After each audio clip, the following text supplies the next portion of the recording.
Hi girl, welcome to my channel. Sebelumnya jangan lupa klik like and subscribe buat ngikutin informasi-informasi terupdate dan informasi.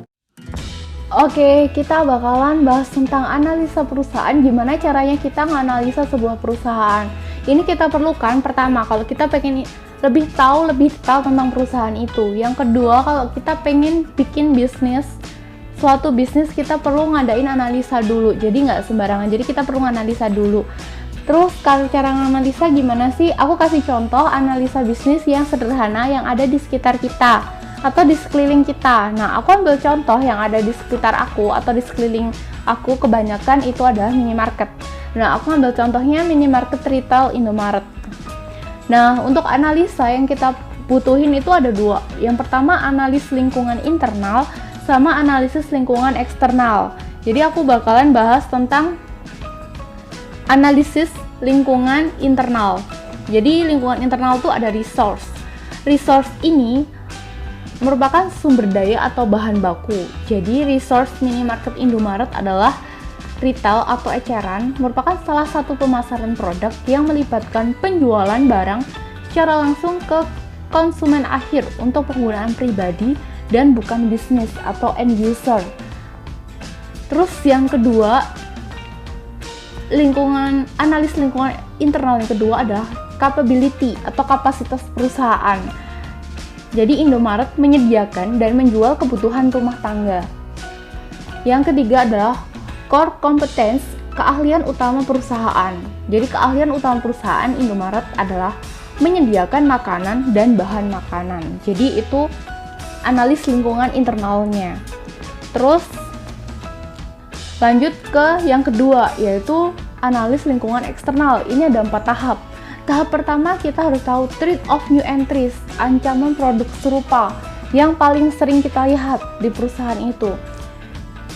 Yang sering kita lihat adalah Alfamart. Jadi saingan Indomaret Alfamart, di mana-mana itu selalu diikutin sama Alfamart. Itu saingannya di Indomaret. Dan itu merupakan ancaman produk yang serupa.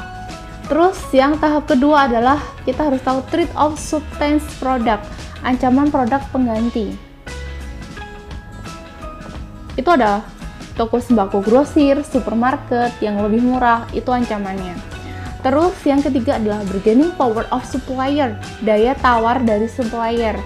Jadi tempat belanjanya itu lebih nyaman, dilengkapi dengan AC, ada parkir motor, ada parkir mobil gratis, kayak gitu.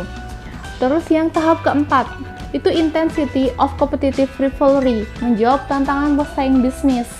Jadi di sini adalah servis pelayanan toko yang cekatan, terus belanja berapapun dapat stroke, terus sering ada diskon produk. Nah, ini kelebihannya dari si Indomaret ini, kayak apa sih yang lebih daripada yang lain gitu. Dan di sini kelebihannya, walaupun kamu cuma beli satu es krim doang, itu pasti kalian dapat stroke.